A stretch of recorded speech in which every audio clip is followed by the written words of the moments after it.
Quando a gente pensa no branco, da pessoa esquecer, são duas características. A primeira é que às vezes a pessoa está com aquilo decorado. E aí o branco é quase uma certeza. Porque você não precisa decorar a sua apresentação. Você tem que pensar assim, se eu for falar de contato visual, olhar para as pessoas. Eu posso falar, Rogério, você tem que olhar para as pessoas porque você olhando para elas, você vê a reação, você vê se elas entenderam ou não entenderam. Quando eu olho para você, você tende a devolver o olhar para mim. Então, uma forma. Outra forma. Rogério, quando a gente fala de contato visual, tem que entender que não adianta você só olhar para parte do público. Você tem que olhar para todo o público para que eles devolvam o olhar para você. Dessa forma, você vai ter mais concentração e vai perder menos gente. Ou seja, falei sobre o contato visual de duas formas diferentes. Então, se eu decoro, eu vou tentar lembrar a palavra que não vem nunca na minha cabeça. E aí que vem o branco, na maioria dos casos.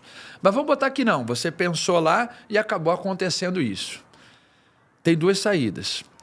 A primeira é você entrar numa história que você conheça. Porque uma história que você conheça, você já tem ela em mente e você pode falar. Se eu estivesse agora falando com você, imagine que desse branco agora, só para exemplificar. Eu estou aqui falando com você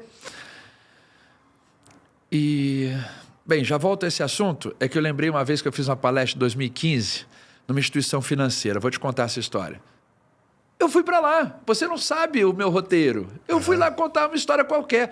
Rogério, deixa eu falar com você de quando o meu filho nasceu. Olha só, já volto a esse tema que a gente conversou. Meu filho, quando nasceu, foi em 2015.